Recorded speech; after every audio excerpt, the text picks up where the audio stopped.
Teman-teman, sebelum nonton jangan lupa ya, klik like, subscribe, and share.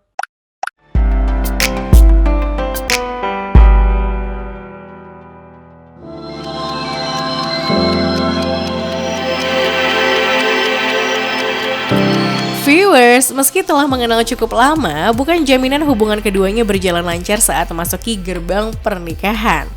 Dikatakan Nadia dan Indra, keduanya juga mengalami perubahan-perubahan sikap tersebut di awal pernikahan.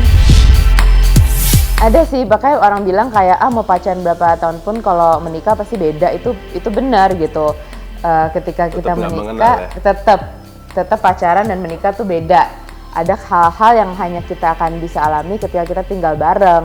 Dan itu benar, kayak aku orangnya rapi ke tahap agak perfeksionis, maunya barang dimanapun dia berada tuh harus ditaruh balik. Kalau dia ya asal aja taruh pasti hal kecil sih sebenarnya. Jadi hal-hal kecil itu memancing ribet, tapi ya setiap hari belajar dan aku percaya maksudnya kita nggak pernah bisa expect pasangan kita buat berubah. Jangan pernah expect nanti yang ada kita kesel. Jadi setiap hari kita belajar tentang dia, ya udah kita namanya udah memilih pasangan hidup ya kita harus terima dia gitu. Ya, idealismenya dia ya. Jadi dia tuh kayaknya pasif-pasif aja, tapi on certain things dia ada idealismenya sendiri. Ya kayak tadi, harus taruh barang sesuai tempatnya dan segala macam gitu kan.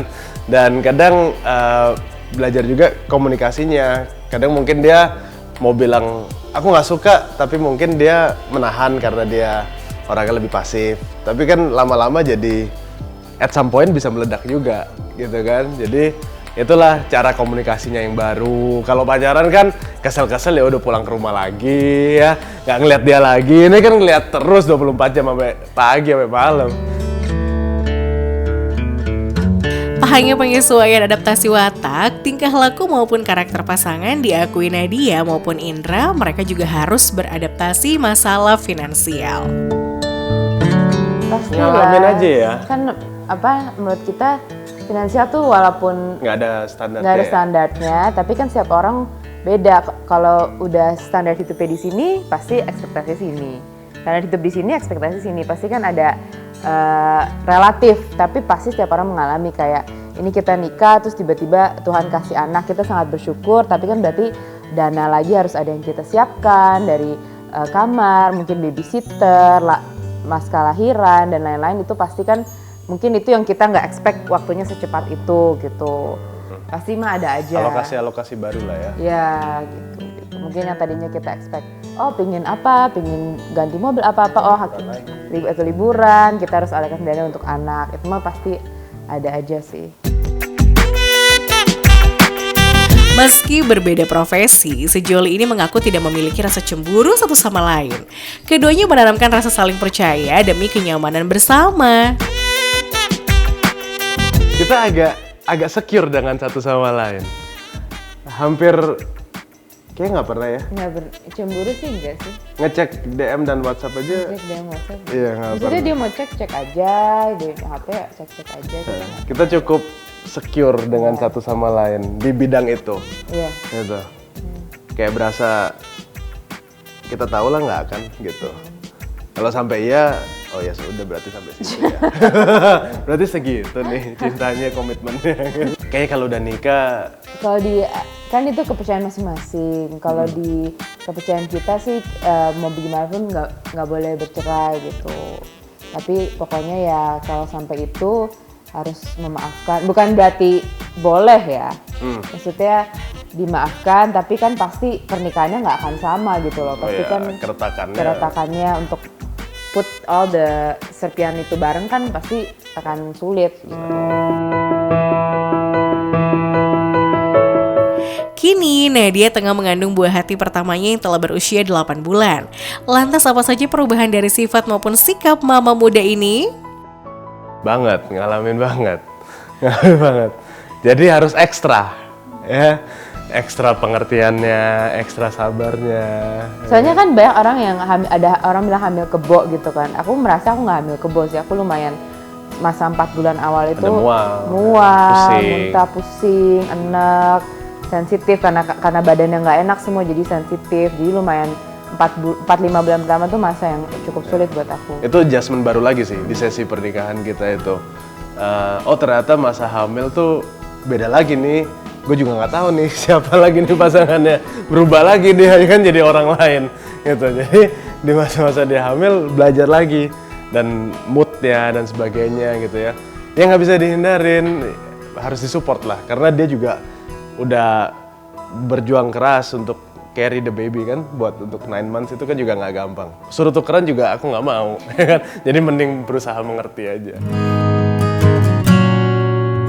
Setiap pasangan suami istri umumnya memiliki prinsip tersendiri demi menjaga keutuhan rumah tangga mereka. Lantas seperti apa keduanya menerapkan prinsip tersebut? Transparansi kali ya. Ya, transparansi sama trust sih, kepercayaan. Kalau kita saling curiga-curiga, nanti jadi timbul miskomunikasi apa. Pokoknya kita saling percaya sama terbuka apapun itu. Pokoknya nggak boleh ada yang saling tutup-tutupin. Mau soal keluarga, apapun itu kita harus perasaan. Terbuka tuh berarti dikomunikasikan. Iya, apapun. Kadang ada yang terbuka cuman terbuka tapi diem. Ya. Jadi kan pasangannya nggak tahu isi hatinya apa dan pikirannya, gitu kan. Jadi terbuka itu berarti dikomunikasikan. Setiap pernikahan pasti akan menemui kerikil kecil maupun besar dalam rumah tangganya. Meski belum genap 1 tahun menikah, diakui pasangan ini keduanya sudah menjumpai kerikil-kerikil tersebut dalam pernikahannya. Ada lah, mendadak ada. Yang kayak pas pacaran gak pernah seemosi itu, tiba-tiba pas menikah jadi seemosi itu gitu.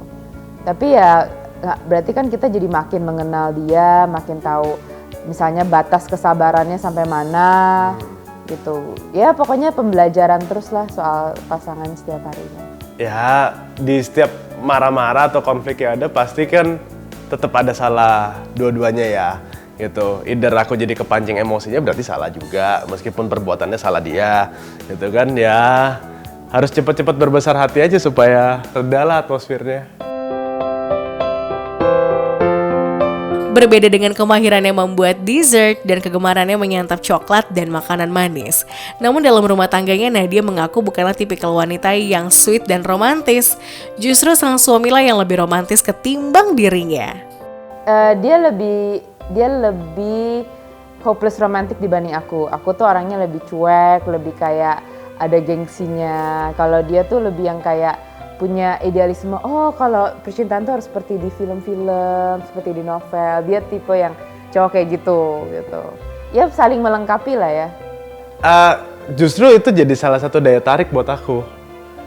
Karena jadi lawan jenis kok yang agak berbeda dari yang lain yang pernah aku deket ya gitu. Jadi rasa penasarannya lebih, terus jadi pengen taunya lebih gitu. Kok biasanya yang diginiin bisa oke, kok yang ini belum gitu ya. Wah caranya harus upgrade lagi nih.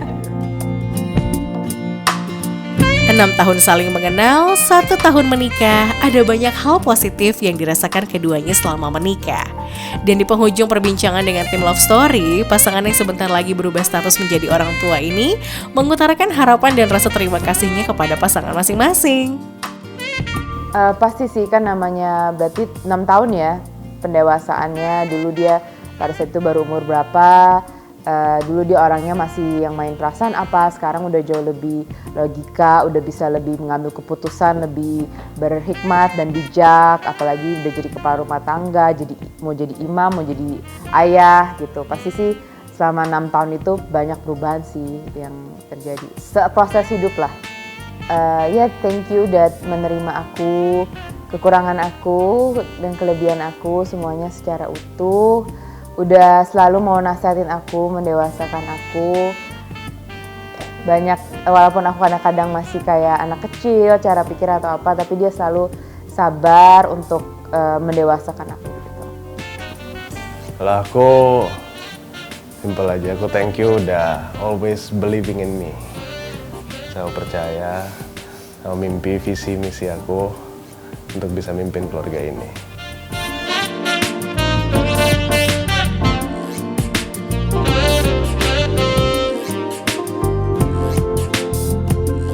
Ya viewers, itulah perjalanan pahit manis, suka duka dan romantisnya kisah cinta MasterChef Season 8 Nadia Putri dengan suami tercinta Indra Pramana. Love Story akan kembali lagi dengan cerita cinta dari selebriti tanah air dan public figure lainnya. So stay tuned on Love Story. Bye-bye.